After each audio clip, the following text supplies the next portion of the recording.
몰락한 선비와 시장통 백정.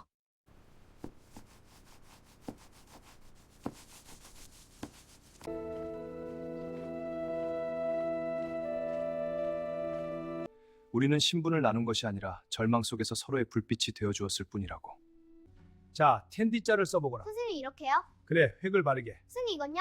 좋다. 사람의 운명이란 참으로 더섭습니다.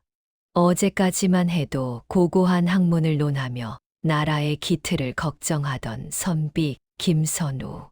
하지만 하룻밤 사이에 몰아친 영모의 소용돌이는 그의 가문을 가루로 만들어 버렸습니다.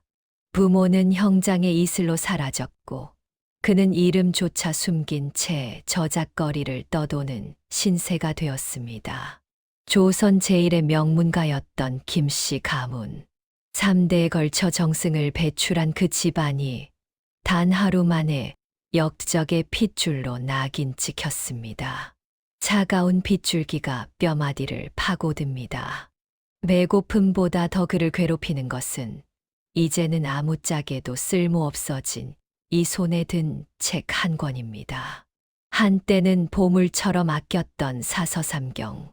하지만 지금 이 순간 그 어떤 성현의 말씀도 선우의 얼어붙는 손끝을 녹여주지 못합니다. 이깟 종이 뭉치가 무슨 소용인가. 이미 세상은 나를 버렸는데 선우의 입술에서 흘러나온 한숨은 빗소리에 묻혀 사라집니다. 그의 의식은 빗소리와 함께 아스라이 멀어져 갑니다. 한양의 밤은 깊고 그 누구도 이 몰락한 양반의 죽음에 관심을 두지 않습니다. 신분제 사회인 조선에서 양반이 몰락한다는 것은 단순히 재산을 잃는 것이 아닙니다. 그것은 존재 자체가 지워지는 일입니다. 어제까지 존경받던 사람이 오늘은 개만도 못한 취급을 받습니다. 선우는 그 잔혹한 현실을 온몸으로 깨닫고 있었습니다. 빗물에 젖은 책장이 하나둘 찢어져 나갑니다. 먹물로 쓰인 글자들이 번져 흐릿해집니다. 마치 선우의 지난 삶이 물에 씻겨 내려가듯이. 다음 날 아침 선우의 감긴 눈꺼풀 위로 비릿한 피비린내가 스며듭니다. 정신을 차려보니 그곳은 저작거리에서 가장 험악하기로 소문난 백정 장쇠의 푸죽간 앞이었습니다. 장쇠는 짐승의 내장을 드러내며 무심한 듯 선우를 힐끗 쳐다봅니다. 그의 눈빛에는 연민도 경멸도 없습니다. 그저 담담한 무관심뿐입니다. 조선이라는 나라는 그들에게 서로를 보지 말라 가르쳤습니다. 선비에게 백정은 사람이 아니었습니다. 천민 중에서도 가장 낮은 자리, 죽음을 다루는 자들, 조상의 제사에도 참여할 수 없고 자식 대대로 그 굴레를 벗어날 수 없는 신분, 그것이 백정이었습니다. 반대로 백정에게 선비는 구름 위의 존재였습니다. 평생 땅만 보며 살아야 하는 자신들과는 다른 세상에 사는 사람들. 하지만 지금 장쇠의 눈앞에 있는 이 선비는 자신보다도 더 초라해 보입니다. 장쇠가 툭 던진 한마디는 비수 같았습니다. 선비님, 배가 고프면 그 책이라도 씹어 드시지. 그래요? 여기는 글자보다 고기 한 점이 목숨보다 귀한 곳입니다. 선우는 대답할 힘조차 없었습니다. 하지만 그 거친 말투 속에서 묘한 생명력을 느낍니다. 이 사내는 살아 있습니다. 신분이 천하다고 해서 주눅 들지도 비굴하지도 않습니다. 오히려 선우보다 더 당당해 보입니다. 장쇠는 소 한 마리를 능숙하게 해체합니다. 칼날이 정확하게 뼈와 살 사이를 가릅니다. 한치의 망설임도 군더더기도 없습니다. 선우는 그 칼질을 넋을 잃고 바라봅니다. 저 칼질에는 법도가 있다. 선우의 머릿속에 이상한 생각이 떠오릅니다. 사서삼경을 읽으며 배웠던 예법과 질서. 그것보다 더 정직하고 아름다운 법도가 저 칼 끝에 담겨 있는 것 같았습니다. 모두가 잠든 밤, 선우는 차가운 가마니 위에서 몸을 웅크립니다. 자존심은 밥을 먹여주지 않았고 지식은 추위를 막아주지 못했습니다. 몸을 떨며 잠에 들려는 순간 코끝을 자극하는 고소한 냄새에 눈을 뜹니다. 머리맡에는 투박한 그릇에 담긴 고기 몇 점과 김이 모락모락 나는 주먹밥이 놓여 있었습니다. 주위를 둘러보아도 장쇠는 보이지 않습니다. 그저 저 멀리서 들려오는 칼 가는 소리만이 밤 공기를 가를 뿐입니다. 선우의 손이 떨립니다. 며칠을 굶어서가 아닙니다. 이 음식을 받아도 되는가 하는 두려움 때문입니다. 평생을 양반으로 살았습니다. 천민에게 시혜를 베푸는 사람이었지 받는 사람이 아니었습니다. 하지만 배고픔은 자존심보다 강합니다. 선우는 떨리는 손으로 주먹밥을 집어듭니다. 거친 잡곡으로 만든 밥이지만 그 어떤 진수성찬보다 달았습니다. 눈물이 흘러내립니다. 고기를 씹으며 선우는 깨닫습니다. 세상의 고상한 자들이 침을 뱉을 때 가장 천하다고 불리는 이 자가 자신의 생명을 붙잡아주고 있었다는 것을요. 장쇠는 왜 이런 짓을 했을까요? 동정심? 아닙니다. 그의 눈빛에서 동정은 본 적이 없습니다. 그렇다면 무엇일까요? 선우는 생각합니다. 어쩌면 장쇠는 자신과 비슷한 무언가를 받는지도 모릅니다. 세상에서 버림받은 존재, 아무도 돌아보지 않는 목숨. 다만 선우는 높은 곳에서 떨어졌고 장쇠는 애초에 낮은 곳에 있었을 뿐. 밤은 깊어갑니다. 멀리서 여전히 들려오는 칼 가는 소리. 쇳소리, 쇳소리. 그 단조로운 리듬이 이상하게도 자장가처럼 들립니다. 선우는 오랜만에 편안하게 잠에 듭니다. 이 작은 푸죽한 구석이 그 어떤 대갓집 사랑채보다 따뜻합니다. 어제는 고마웠네.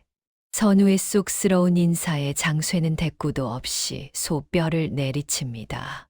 하지만 그 칼날은 선우를 향하지 않았고 오히려 선우의 낡은 도포가 밟히지 않게 주변을 정리해 줍니다. 잠시 후 장쇠가 무뚝뚝하게 말합니다. 선비님 고마우면 내 장부나 좀 적어주쇼. 난 글자를 몰라 누가 돈을 냈는지 알 수가 없으니. 선우는 오랜만에 붓을 잡았습니다. 비단 종이는 아니었습니다. 장쇠가 건넨 것은 거친 칠감의 장부였습니다. 하지만 선우는 정성스럽게 한자 한자를 적어 내려갑니다. 붓을 잡으니 손에 힘이 들어갑니다. 며칠간 흐려졌던 정신이 맑아집니다. 자신이 아직 쓸모 있는 사람이라는 느낌, 누군가에게 필요한 존재라는 감각, 그것이 선우에게 생명을 불어넣습니다. 김대감댁 돼지고기 3근, 박주사댁 소고기 5근. 선우의 목소리가 장터에 울려 퍼집니다. 장쇠는 그 소리를 들으며 만족스러운 표정을 짓습니다. 처음으로 자신의 장사가 제대로 정리되는 느낌입니다. 칼을 휘두르는 자와 붓을 든 자. 조선이라는 나라는 이 둘을 절대 만나선 안 된다고 가르쳤습니다. 하지만 지금 이 순간 두 사람 사이에 보이지 않는 벽에 금이 가기 시작합니다.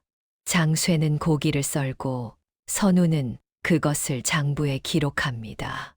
하나는 손을 쓰고 하나는 머리를 씁니다. 서로 다른 재능이지만 함께하니 완벽한 조화를 이룹니다. 시장의 다른 상인들이 이 광경을 수군거리며 봅니다. 저 백정놈이 선비를 부려먹는다더니 참으로 세상이 뒤집혔구만.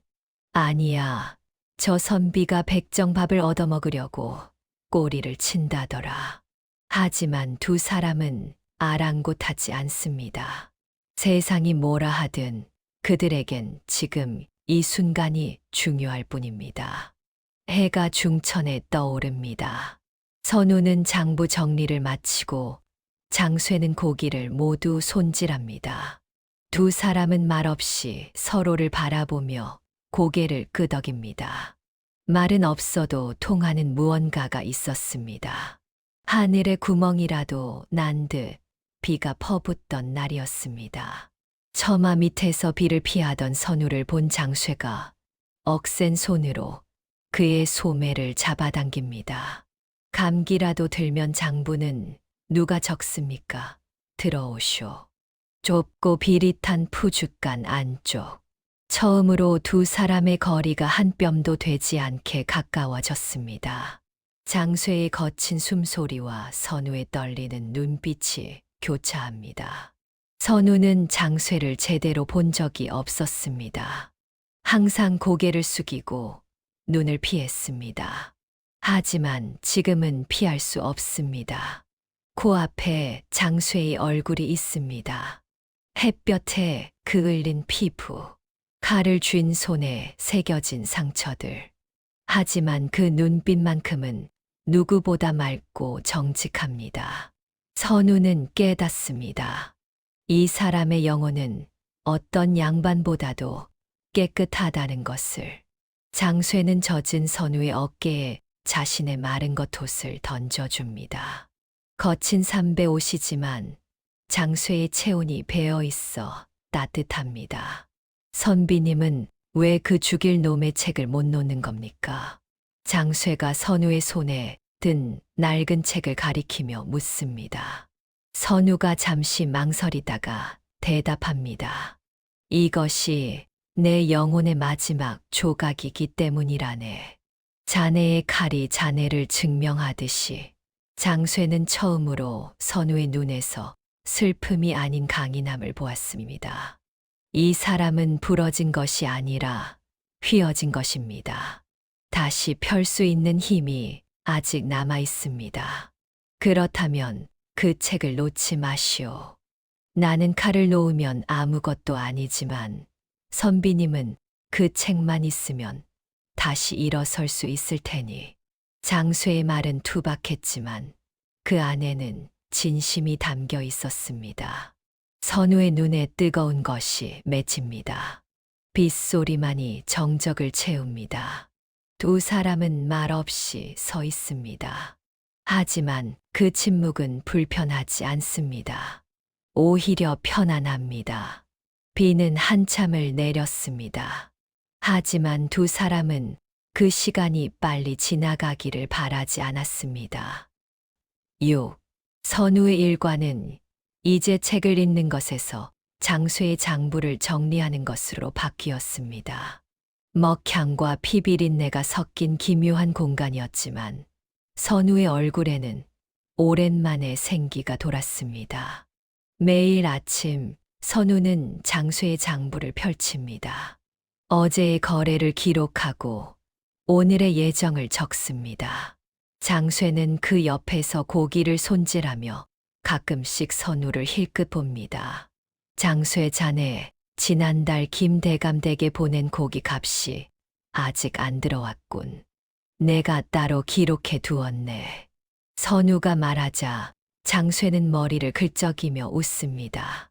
아이고, 선비님이 아니었으면 또 미칠 뻔했소. 그를 안다는 게 참으로 무서운 힘이구려. 장쇠는 이제 선우를 거지 선비가 아닌 자신의 삶을 지탱해 주는 동반자로 여기기 시작했습니다. 신분의 벽은 서서히 낮아지고 그 틈으로 인간에 대한 존중이 싹 텄습니다. 어느 날 장쇠가 잘 익은 감 하나를 건넵니다. 아무 말 없이 그저 툭 던지듯이. 하지만 선우는 압니다. 이것이 장쇠식 배려라는 것을. 선우는 감을 받아 한 입 베어 물습니다. 달콤한 즙이 입안에 퍼집니다. 가을이 깊어가고 있었습니다. 이 감 참 달구만. 시장 뒤편 나무에서 땄소. 선비님 얼굴이 요새 너무 파리해 보여서 말이오. 장쇠의 말에 선우는 웃음을 터뜨립니다. 언제부터인가 웃는 법을 잊고 살았는데 이 푸죽간에 온 뒤로 자주 웃게 됩니다. 두 사람의 관계는 이제 주인과 손님도 베푸는 자와 받는 자도 아니었습니다. 그저 서로의 존재를 당연하게 여기는 편안한 동료가 되어가고 있었습니다. 장날의 소란이 잦아든 밤, 두 남자는 달빛을 안주 삼아 술잔을 기울입니다. 술 기운을 빌려 선우는 가슴 깊이 묻어두었던 이야기를 꺼냅니다. 장쇠야, 나는 한때 이 나라의 법을 만드는 자가 되고 싶었네. 그런데 지금은 법은커녕 내 목숨 하나 지키지 못해 내 처마 밑에 숨어 있구나. 선우의 목소리에 자조가 섞여 있습니다. 장쇠는 잠시 침묵하다가 대답합니다. 선비님, 법이 밥 먹여줍니까? 내 눈엔 그저 오늘 하루 정직하게 고기 썰고 그 돈으로 배 채우는 게 최고인 것 같소. 선우는 장쇠의 단순한 철학에 고개를 끄덕입니다. 복잡한 이치보다 때로는 이런 소박한 진리가 더 가슴에 와닿습니다. 장쇠가 이어서 말합니다. 하지만 선비님 같은 분이 다시 세상으로 나가야 나 같은 놈들도 사람 대접받는 세상이 오지 않겠소. 선우는 장쇠의 투박한 위로에 목이 메었습니다. 수만 권의 책에서도 찾지 못한 답을 평생 천대받아온 이 남자의 술잔 속에서 발견한 것입니다. 달빛이 두 사람의 그림자를 길게 느립니다. 한 사람은 높은 곳에서 떨어졌고 한 사람은 낮은 곳에서 태어났습니다. 하지만 지금 이 순간 그들은 같은 높이에 앉아 있습니다. 장쇠야, 고맙네. 자네가 아니었다면 나는 진작에 한강에 몸을 던졌을 거야. 무슨 소리요? 선비님이 없었으면 나는 평생 글자 하나 모르고 살았을 텐데. 두 사람은 잔을 부딪힙니다. 달빛 아래 신분도 과거도 잊은 채 그저 두 사람의 남자가 우정을 나눕니다. 평화는 길지 않았습니다. 선우의 행방을 쫓던 관원들이 기어이 시장통까지 들이닥친 것입니다. 역적의 자식이 여기 숨어 있다더니 당장 끌어내라. 포졸들이 선우의 멱살을 잡으려던 찰나 묵직한 칼소리가 땅을 울립니다. 장쇠가 커다란 도축용 칼을 도마에 박아 넣은 것입니다. 관리가 소리칩니다. 이 천한 백정놈이 어찌 관원의 앞길을 막느냐. 저 죄인을 내놓지 못할까. 장쇠는 서슬퍼런 눈빛으로 관원을 노려봅니다. 내 앞길엔 고기 아니면 사람뿐이요. 내 가게에 발을 들인 이상 내 허락 없이는 소 한 마리도 못 데려가오. 관원이 당황합니다. 평생 천대받던 백정이 감히 관원에게 대들다니. 하지만 장쇠는 물러서지 않습니다. 이분은 죄인이 아니라 내 목숨보다 귀한 것이다. 시장이 술렁입니다. 사람들이 모여들어 이 광경을 지켜봅니다. 백정이 선비를 친구라고 불렀습니다. 조선 땅에서 한 번도 들어본 적 없는 말입니다. 평생 신분 앞에 무릎 꿇고 살았던 장쇠가 처음으로 국가의 권력 앞에 당당히 맞섰습니다. 오직 친구를 지키겠다는 일념 하나로 그는 짐승이 아닌 인간으로서 포효했습니다. 선우는 장쇠의 떨리는 어깨를 봅니다. 저 사람은 지금 자신의 모든 것을 걸고 있습니다. 목숨도 생계도 미래도 선우의 가슴이 뜨거워집니다. 평생 받기만 했던 사람이 이제는 베풀 차례입니다. 관원들을 따돌리고 정든 시장을 떠나야 하는 시간. 선우는 미안함에 고개를 들지 못합니다. 하지만 장쇠는 오히려 짐 보따리를 뺏어 들며 껄껄 웃습니다. 선우가 떨리는 목소리로 말합니다. 나 때문에 자네의 터전이 다 망가졌네. 정말 미안하네, 장쇠야. 장쇠가 대답합니다.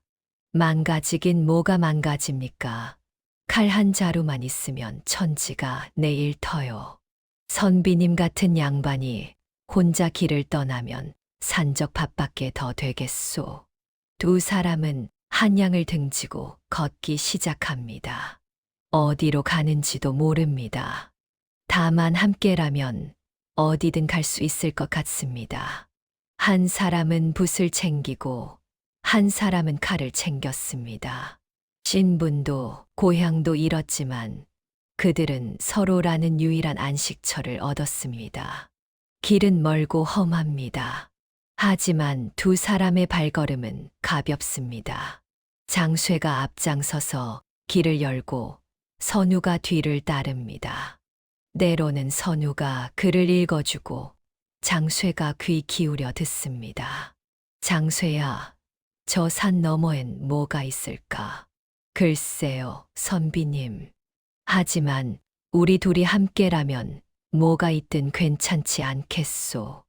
노을이 두 사람의 그림자를 길게 느립니다.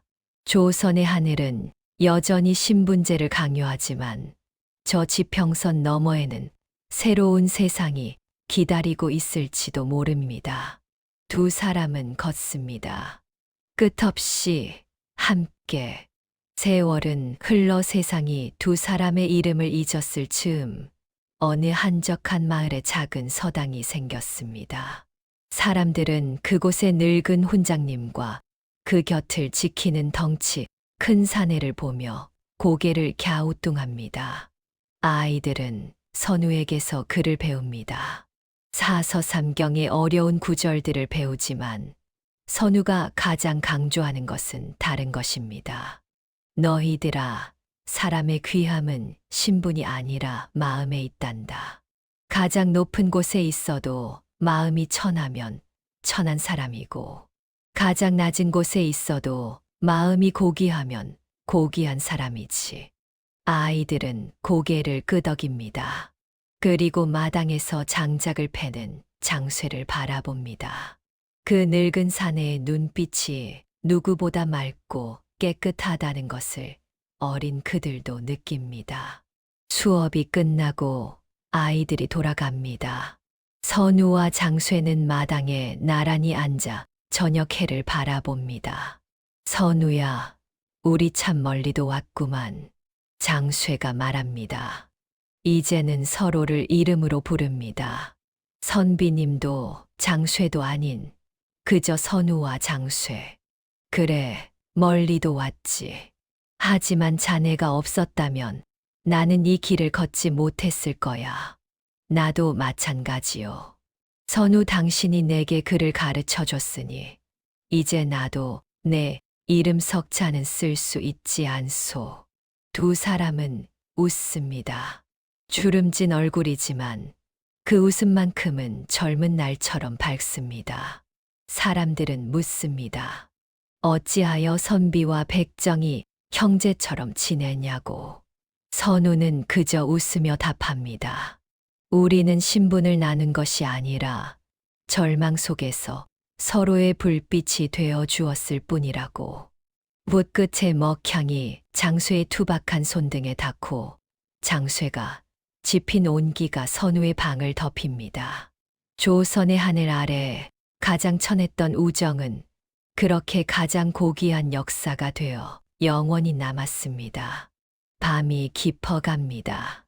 두 사람은 여전히 마당에 앉아 별을 셉니다. 내일도 모레도 그들은 함께일 것입니다. 세상이 뭐라 하든 그들에겐 서로가 있습니다. 그것으로 충분합니다.